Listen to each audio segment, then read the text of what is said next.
اب کو غور سے سنیے گا آپ لوگ سب. پورے قرآن مجید میں سب سے لمبی آیت نہ توحید کے بارے میں ہے، نہ شرک کے بارے میں ہے، نہ نماز کے بارے میں ہے، نہ روزہ کے بارے میں ہے، نہ زکوٰۃ کے بارے میں ہے، نہ حج کے بارے میں ہے، نہ رفع یدین کے بارے میں ہے، نہ سینے پر ہاتھ باندھنے کے بارے میں. اس کے بارے میں تو قرآن کی آیت ہے ہی نہیں.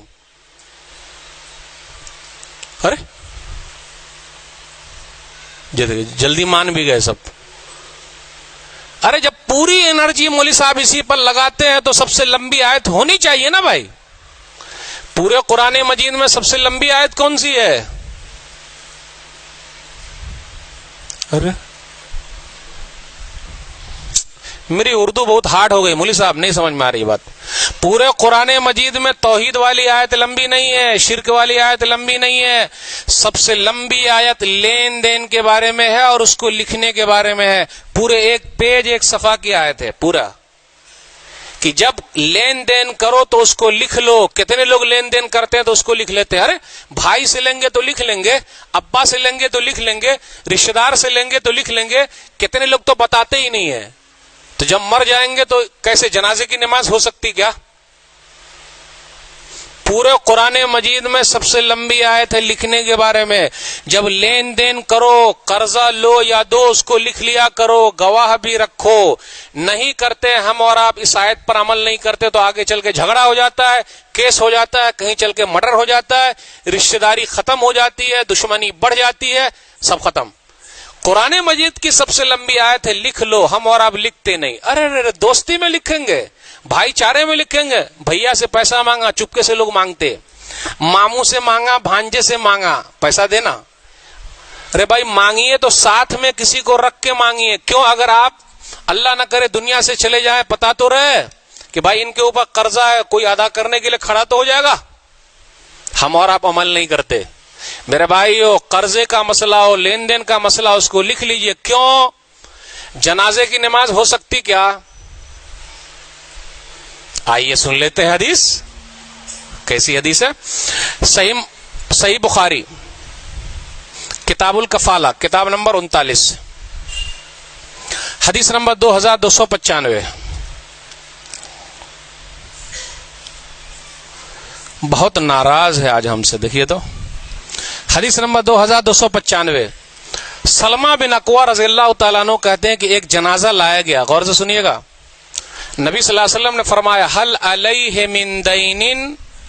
یہ نہیں پوچھا یہ جنازہ نمازی ہے، روزے دار ہے، حاجی ہے، زکاتی ہے، توحیدی ہے. نہ، نبی صلی اللہ علیہ وسلم نے جنازے کے بارے میں پوچھا، مردے کے بارے میں پوچھا، اس کے اوپر قرضہ ہے کیا؟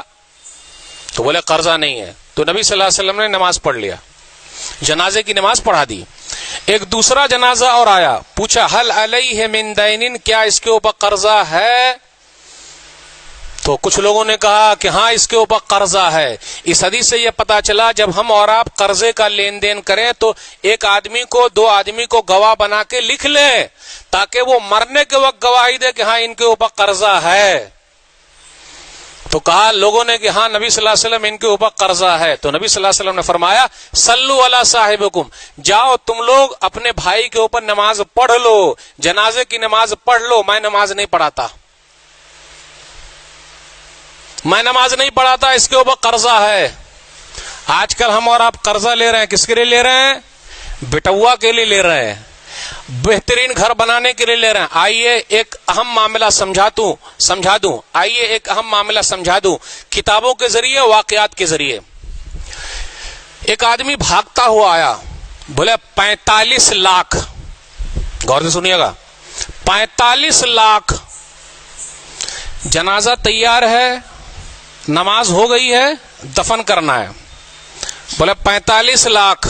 غور سے سنیے گا ذرا، 45 لاکھ. ایک بیٹا کھڑا ہوا، میں تو نہیں دے سکتا، میرے پاس کہاں ہے. دوسرا بیٹا کھڑا ہوا، میں تو نہیں دے سکتا، میرے پاس کہاں ہے. تیسرا بیٹا کھڑا ہوا، میں تو نہیں دے سکتا، میرے پاس کہاں ہے. بیٹی کو پتا چلا. ہم اور آپ بیٹی کے بارے میں کیا کہتے ہیں؟ یہ موٹا مال نہیں ہے، بیٹی ہی کام آتی ہے. یاد رکھیے گا غور سے، بیٹی کام آتی. بیٹی کو پتا چلا کہ بابا کی لاش کو ایک آدمی دفن نہیں ہونے دے رہا ہے. بولے نہیں. تو وہ بھاگتی ہوئی آئی اور 15 لاکھ کا زیور لے کے آ گئی.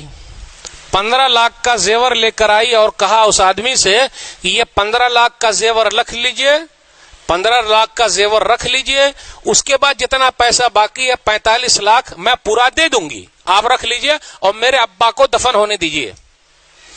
غور سے سنیے گا اس کے بعد کیا ہوا. وہ آدمی پلٹی کھایا, بولے بھائیو سنو, 45 لاکھ لینا نہیں بلکہ میں 45 لاکھ اس مردے کو دینا چاہتا ہوں, میرے ذمہ ہے, میں اس کو دوں گا, لیکن میں دوں گا تو کس کو دوں گا. تینوں بیٹوں کی حالت کیا ہوئی ہوگی, تینوں بیٹوں کی حالت کیا ہوئی ہوگی. میں سمجھ گیا یہ آدمی دنیا سے جا رہا ہے, اس کا وارث ایک ہی ہے, وہ ہے اس کی بیٹی. میں اب 45 لاکھ اس بیٹی کو دینے والا ہوں. میرے بھائیو, بیٹیاں وہاں کام آتی ہے جہاں بیٹے بھی کام. اس سے یہ بھی پتا چلا قرض کے بارے میں صاف ستھرا رکھیے, بیٹے بھی ادا کرنے کو تیار نہیں ہے, کوئی نہیں کرتا. ایک صحابی کھڑے ہو گئے ابو قتادہ رضی اللہ تعالیٰ نے, اور کہا اسی کے اندر, علی دینہ یا رسول اللہ, اللہ کے رسول صلی اللہ علیہ وسلم اس آدمی کا قرض میں چکاؤں گا. اس کے بعد نبی صلی اللہ علیہ وسلم نے جنازے کی نماز پڑھ لی. میرے بھائیو, آج کل لوگ قرضہ بھی نہیں دیتے ہیں, اور مولوی صاحب لوگوں کو تو اور نہیں دیتے ہیں. بیچارے لوگوں کی اتنی تنخواہ ہی نہیں ہے کہ قرضہ چکا پائیں گے.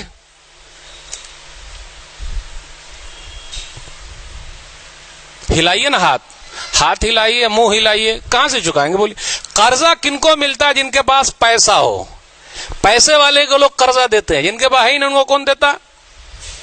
سودی کاروبار چل رہا ہے, کھا رہے ہیں, لیکن قرضہ والا نہیں. میرے بھائیو, جب اگر واقعی کسی کو ہم نے اور آپ نے دیا, وہ بیچارہ ادا نہیں کر سکتا, تو کچھ دنوں کی مہلت دیجئے. کتنے لوگ مہلت نہیں دیتے, اور بینکوں کا کچھ لوگوں نے لے